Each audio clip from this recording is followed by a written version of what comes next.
ভারতের উত্তর পূর্বাঞ্চলীয় সীমান্ত এলাকায় সক্রিয় সশস্ত্র গোষ্ঠীকে অস্ত্র প্রশিক্ষণ দেওয়ার অভিযোগে এক মার্কিন নাগরিক ও 6 ইউক্রেনীয় নাগরিককে গ্রেফতার করেছে ভারতের ন্যাশনাল ইনভেস্টিগেশন এজেন্সি এনআইএ। এই ঘটনার তদন্ত নাড়িয়ে দিয়েছে ভারতের নিরাপত্তা সংস্থাগুলোকে। এনডিটিভির প্রতিবেদনে বলা হয়, ম্যাথিউ ভ্যান ডাইক নামে ওই মার্কিন নাগরিকের বিরুদ্ধে ড্রোন হামলার প্রশিক্ষণ প্রদানের, অবৈধভাবে সীমান্ত অতিক্রম এবং ভারতের উত্তর পূর্বাঞ্চলীয় সীমান্ত এলাকায় সক্রিয় সশস্ত্র গোষ্ঠীর সঙ্গে সম্পৃক্ততার অভিযোগ উঠেছে। ম্যাথিউ অ্যারন ভ্যান ডাইক নিজেকে নিরাপত্তা বিশ্লেষক, যুদ্ধ সংবাদদাতা ও প্রামাণ্যচিত্র নির্মাতা হিসেবে পরিচয় দেন।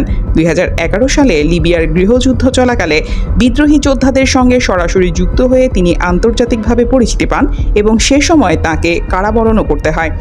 লিবিয়ার ঘটনার পর Van Dyke sons of liberty international SOLI নামে একটি সংগঠন প্রতিষ্ঠা করেন। এই সংগঠনটি বিশ্বের বিভিন্ন সংঘাতপূর্ণ অঞ্চলের স্থানীয় সশস্ত্র গোষ্ঠীগুলোকে সামরিক প্রশিক্ষণ ও কৌশলগত পরামর্শ দিয়ে থাকে। ভ্যান ডাইককে কলকাতা থেকে গ্রেফতার করা হয়। অন্যদিকে 6 ইউক্রেনীয় নাগরিকের 3 জনকে লখনৌ থেকে এবং 3 জনকে দিল্লি থেকে আটক করা হয়। পরে তাদের গ্রেফতার দেখিয়ে দিল্লির পাতিয়ালা হাউস কোর্টে হাজির করে এনআইএ তদন্তের স্বার্থে তাদের যাতায়াতের রুট শনাক্ত, ষড়যন্ত্রের প্রমাণ সংগ্রহ এবং অন্য সহযোগীদের খুঁজে বের করতে রিমান্ডে নেওয়া হচ্ছে। এনআইএ সূত্রের বরাতে এনডিটিভির প্রতিবেদনে বলা হয়, 14 ইউক্রেনীয় নাগরিক ভিন্ন ভিন্ন সময়ে পর্যটক ভিসায় ভারতে প্রবেশ করেন। তারা প্রথমে আকাশপথে গুয়াহাটি যান, সেখান থেকে প্রয়োজনীয় নথি ছাড়াই মিজোরামে পৌঁছান।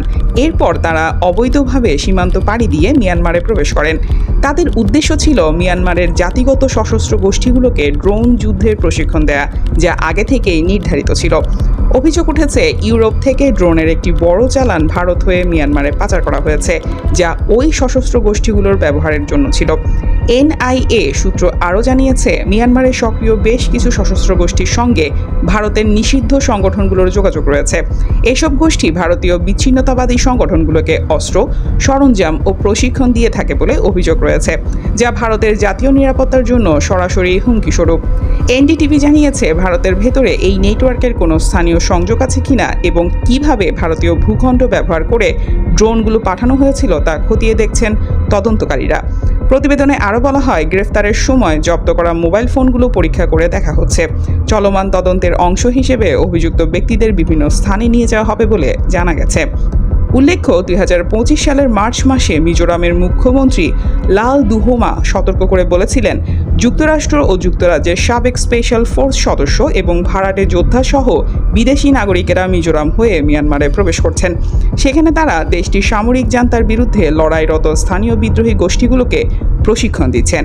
এদিকে ভারত ও মিয়ানমার সীমান্তে এই ধরনের কার্যকলাপের অভিযোগ দুই দেশেরই প্রতিবেশী হিসেবে বাংলাদেশের জন্য ঝুঁকি তৈরি করতে পারে বলে অভিমত অনেক বিশ্লেষকের।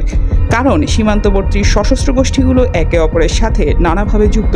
ফলে স্পর্শকাতর নিরাপত্তা ইস্যু হওয়ায় এই ব্যাপারে বাংলাদেশের গভীর মনোযোগ দেওয়া প্রয়োজন।